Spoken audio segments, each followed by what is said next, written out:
La vida y el triste final de Stephen Hawking. Stephen Hawking nació el 8 de enero de 1942 en Oxford, Inglaterra. Su cumpleaños fue también el 300 aniversario de la muerte de Galileo, motivo de orgullo durante mucho tiempo para el célebre físico. Hawking, el mayor de los 4 hijos de Frank e Isabel Hawking, nació en una familia de pensadores. El nacimiento de Hawking llegó en un momento inoportuno para sus padres, ya que no tenían mucho dinero. El clima político también era tenso, ya que Inglaterra estaba lidiando con la Segunda Guerra Mundial y el ataque de las bombas alemanas en Londres, donde la pareja vivía mientras Frank Hawking realizaba una investigación en medicina.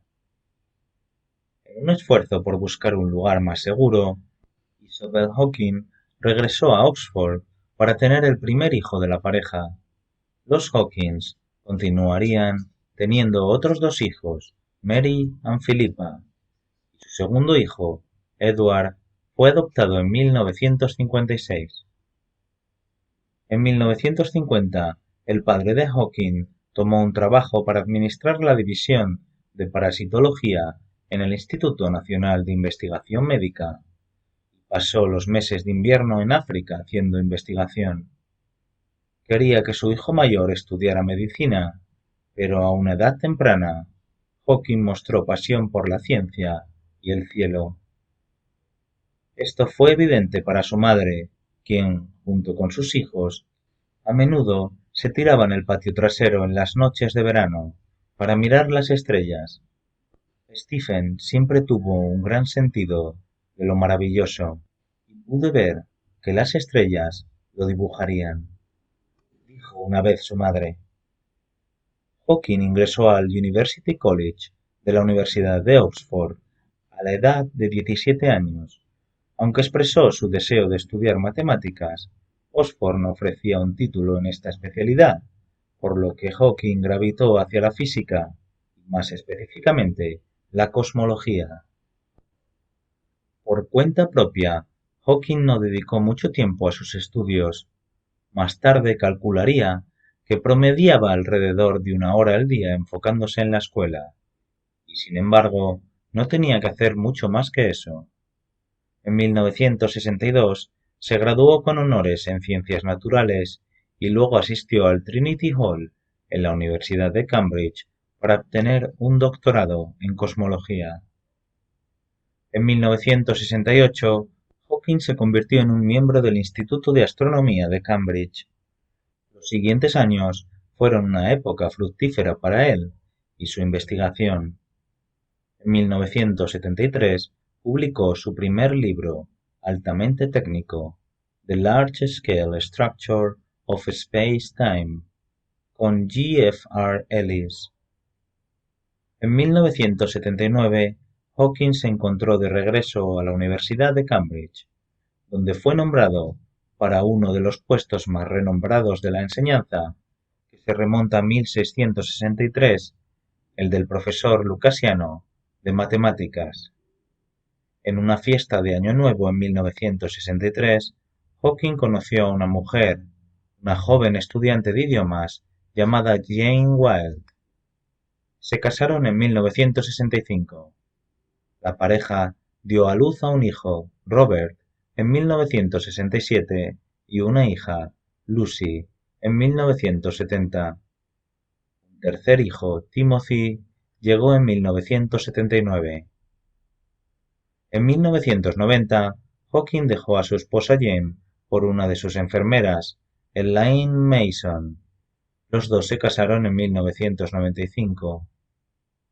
El matrimonio puso a prueba la relación de Hawking con sus propios hijos, quienes afirmaron que Elaine les cerró a su padre. En el año 2003, las enfermeras que cuidaban a Hawking informaron a la policía de sus sospechas de que Elaine estaba abusando físicamente de su esposo. Hawking negó las acusaciones y la investigación policial fue cancelada. En el año 2006, Hawking y Elaine solicitaron el divorcio. En los años siguientes, el físico se acercó más a su familia, se reconcilió con Jane, que se había vuelto a casar, y publicó 5 novelas de temática científica para niños con su hija Lucy. A la edad de 21 años, Hawking fue diagnosticado con esclerosis lateral amiotrófica. En un sentido muy simple, los nervios que controlaban sus músculos se estaban apagando. En ese momento, los médicos le dieron 2 años y medio de vida. Hawking comenzó a notar problemas con su salud física mientras estaba en Oxford, pero no investigó el problema hasta 1963, durante su primer año en Cambridge. En su mayor parte, Hawking se había guardado estos síntomas para sí mismo. Sin embargo, finalmente los médicos diagnosticaron a Hawking con las primeras etapas de la ELA. Fue una noticia devastadora para él y su familia, pero algunos eventos impidieron desanimarse por completo. El primero de ellos llegó mientras Hawking todavía estaba en el hospital. Allí compartió habitación con un niño que padecía leucemia. No mucho después de ser dado de alta del hospital, Hawking tuvo un sueño de que lo iban a ejecutar. Dijo que este sueño le hizo darse cuenta de que todavía había cosas por hacer en su vida. En cierto sentido, la enfermedad de Hawking lo ayudó a convertirse en el científico destacado en el que se convirtió. Antes del diagnóstico, Hawking no siempre se había centrado en sus estudios. Llegó a decir: antes de que me diagnosticaran mi condición, estaba muy aburrido de la vida. No parecía haber nada que valiera la pena hacer. Al darse cuenta repentinamente de que tal vez ni siquiera viviría lo suficiente para obtener su doctorado, Hawking se dedicó a su trabajo e investigación. A medida que disminuía el control físico sobre su cuerpo, los efectos de su enfermedad comenzaron a disminuir. Sin embargo, con el tiempo, la carrera en constante expansión de Hawking estuvo acompañada de un estado físico cada vez peor. A mediados de la década de los 70, la familia de Hawking había acogido a uno de sus estudiantes graduados para ayudarlo a administrar su cuidado y trabajo. Aún podía alimentarse solo y levantarse de la cama, pero prácticamente para todo lo demás necesitaba ayuda. Además, su habla se había vuelto cada vez más confusa, de modo que solo aquellos que lo conocían bien podían entenderlo.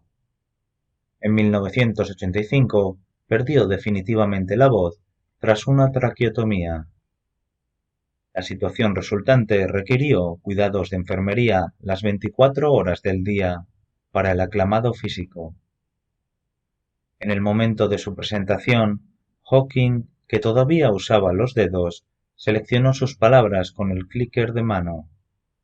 Finalmente, con prácticamente todo el control de su cuerpo desaparecido, Hawking dirigió el programa a través de un músculo de la mejilla unido a un sensor. La salud de Hawking siguió siendo una preocupación constante, una preocupación que aumentó en 2009 cuando no se presentó a una conferencia en Arizona debido a una infección en el pecho.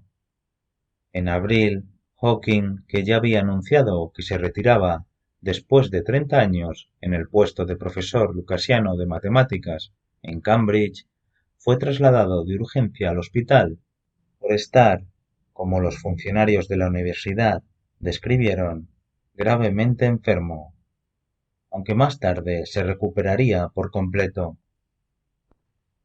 Lamentablemente, el 14 de marzo del año 2018, Hawking finalmente murió de ELA, la enfermedad que se suponía que lo había matado más de 50 años antes. Un portavoz de la familia confirmó que el icónico científico murió en su casa en Cambridge, Inglaterra.